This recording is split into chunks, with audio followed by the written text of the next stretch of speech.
Cedric, Barry, good morning from Las Vegas. How are you? Good What's morning. up, Barry? How are you, brother?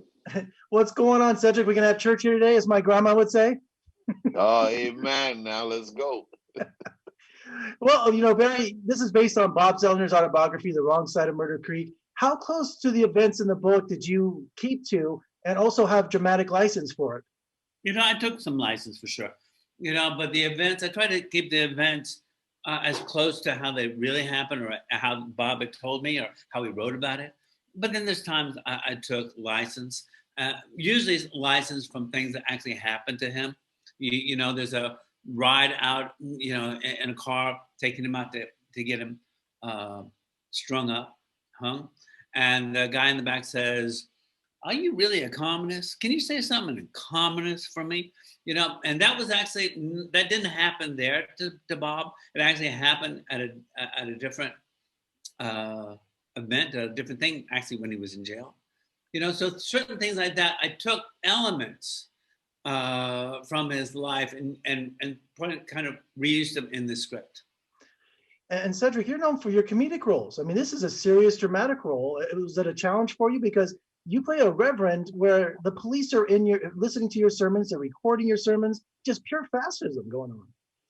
Yeah, it was just for me, it was the opportunity to play such a, legendary, iconic, historic figure, Dr. Abernathy. So, I really wanted to, give him some humanity and take the role on and really just kind of express what I thought it was to be, this person who was in the middle of the civil rights movement, who was a leader himself, but, often fell in the shadows of Dr. King. And that was fine, but this was an opportunity to show the light of him and his personality. And so it was a great opportunity. That was the main thing that I was trying to exude in that character.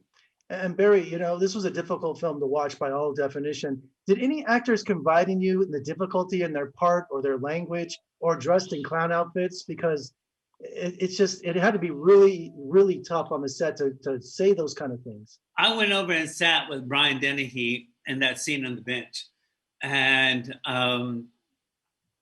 just the two of us on the bench together. And he said to me, "This is hard stuff to say.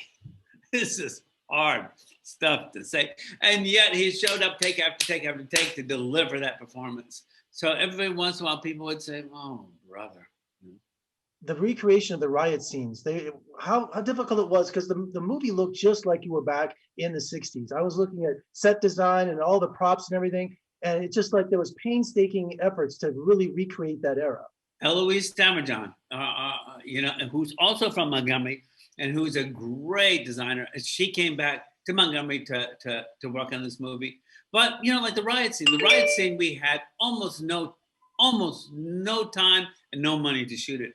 So we had to rehearse the riot scene for many weekends beforehand because we really only had a day and a half to shoot that scene. And it was somebody that a scene that probably should have taken 4 or 5 days to shoot and with a lot more money. But, I wasn't going to be cowed by not having the time or the money. We were going to do it and we were going to get it done, and I knew how it had to go.